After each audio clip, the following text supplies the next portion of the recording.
Magandang araw mga kaibigan. Maraming nagtatanong, bakit daw nagbabago ang babae kapag dumating na ang menopause? Bakit daw may amoy? Bakit daw nagiging masungit at mainitin ang ulo? At posible pa ba talagang ma-inlove ng sobra ang magpartner kahit menopause na? Sa vlog na ito, bibigyan natin ng malinaw na sagot ang lahat ng iyan. Ipapaunawa ko sa inyo kung bakit nangyayari ang mga pagbabagong ito. At higit sa lahat, kung paano manatiling matamis at mas matibay ang pagmamahalan kahit nasa menopause stage na. Kaya siguraduhin mong manatili hanggang dulo dahil napakaraming aral ang mapupulot mo rito. Ano ang menopause? Ang menopause ay natural na yugto ng buhay ng babae kung saan humihinto na ang buwan ng regla. Karaniwang nangyayari ito mula edad 45 hanggang 55. Sa panahong ito, bumababa ang produksyon ng hormones tulad ng estrogen at progesterone. At dahil dito, maraming pagbabago ang nararanasan mula sa katawan, emosyon hanggang sa relasyon. Tandaan natin, ang menopause ay hindi sakit. Isa itong natural na bahagi ng pagiging babae. Isa sa mga karaniwang reklamo ay ang kakaibang amoy ng katawan o ng ari ng babae kapag menopause. Ano ba ang dahilan ito? Pagbabago ng hormones. Kapag bumaba ang estrogen, nag-iiba ang balanse ng pH sa balat at ari. Kaya mas madaling magkaroon ng amoy. Vaginal dryness. Dahil sa hormonal imbalance, natutuyo ang ari at nagiging mas prone sa irritation o infection na nagdudulot ng amoy. Labis na pagpapawis. Dahil sa hot flashes, biglang umiinit ang katawan at pinagpapawisan ng sobra. Kapag naiwan ng pawis sa damit o balat, nagdudulot ito ng body odor. Diet at metabolismo. Kapag mahilig sa bawang, sibuyas o alak, mas lumalakas ang amoy ng katawan, lalo na't bumabagal ang metabolism sa menopause. Bacterial growth. Kapag hindi balanse ang vaginal health, mas madaling dumami ang bakterya na nagiging sanhi ng amoy. Pero huwag mag-alala, natural po ito at may paraan para maiwasan. Regular na paliligo, paggamit ng cotton underwear, pagkain ng masustansya, at pag-inom ng maraming tubig. At kung sobra na ang amoy at may kasamang kakaibang discharge, mas mainam na magpatingin sa OB-GYN. Bakit nagiging masungit o mainitin ang ulo? Marami ring nagtatanong, bakit parang laging irritable o mainitin ang ulo ang babae kapag menopause? Hormonal imbalance. Ang pabago-bagong antas ng hormones ay nakakaapekto rin sa mood. Para bang roller coaster ang emosyon. Masaya ngayon, biglang lungkot mamaya. At maya-maya naman, mainit na naman ang ulo. Hot flashes at pawis. Nakakairita talaga ang biglaang init ng katawan kahit malamig ang paligid. Kaya minsan, maliit na bagay napapalaki. Problema sa pagtulog. Dahil sa hormonal changes, hirap magkatulog ng mahimbing. At kapag kulang sa tulog, mas madaling uminit ang ulo. Pagbabago sa katawan. Minsan bumababa ang self-esteem ng babae dahil sa pagbabago ng katawan.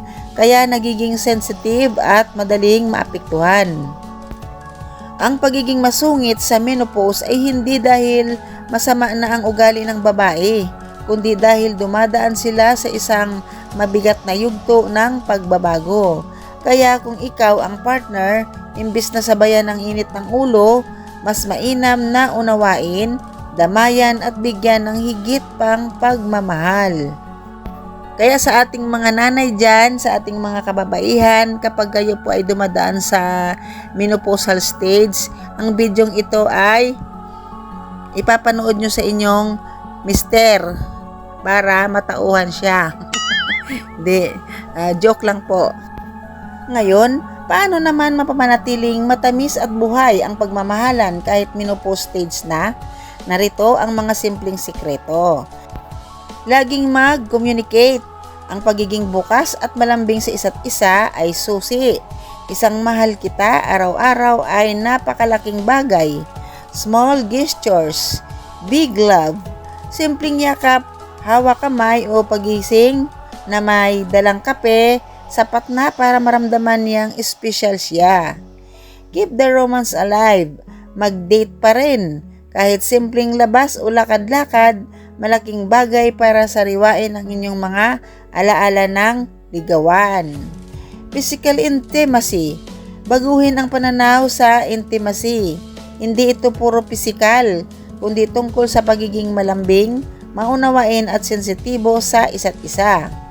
Palakasin din ang kumpiyansa niya.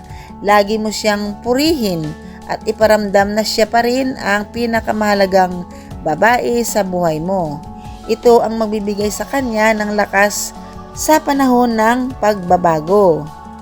Mga kaibigan, ang menopause ay hindi katapusan ng saya o pagmamahalan. Ito ay bagong simula ng mas malalim na relasyon. Oo, may mga pagbabagong darating. May amoy, may mainit na ulo at may mood swings. Pero, tandaan, ang tunay na pag-ibig ay hindi nakikita sa pisikal na anyo o hormones. Ang tunay na pag-ibig ay nasa respeto, pangunawa at commitment. Kaya kung dumadaan ang partner mo sa menopause, ngayon, higit kailanman niya kailangan ang iyong pag-aaruga at malasakit. At sa mga kababaihan, huwag kayong mawalan ng pag-asa. Ang menopause ay patunay lamang na kayo ay dumadaan sa isang bagong yugto ng buhay. At sa yugtong ito, mas lalo pang makikita ang tunay na halaga nyo sa inyong pamilya at sa inyong partner. At ngayon mga kaibigan, gusto ko rin kayong tanungin lalo na sa ating mga kababaihan na dumadaan mismo sa menopause. Ano ang mga pagbabago o ugali na napansin nyo sa inyong sarili? Mas naging mainitin ba ang ulo ninyo? Mas naging sensitive ba kayo? O napansin ba ng inyong pamilya ang pagbabago sa inyong mood o katawan? I-share ninyo ang inyong karanasan sa comment section dahil sa susunod nating video, pipiliin ko ang mga tanong at experiences ninyo at bibigyan ko ng malinaw na sagot at payo. Gusto kong makatulong lalo na sa mga nahihirapan kontrolin ang kanilang emosyon at ugali sa panahong ito. Kaya sa ating mga misis dyan o dumaraan sa ganitong stage, huwag nang mag-alala. Kailangan din panatilihin ang pagiging malinis sa katawan, maligo araw-araw para tuloy pa din ang ligaya.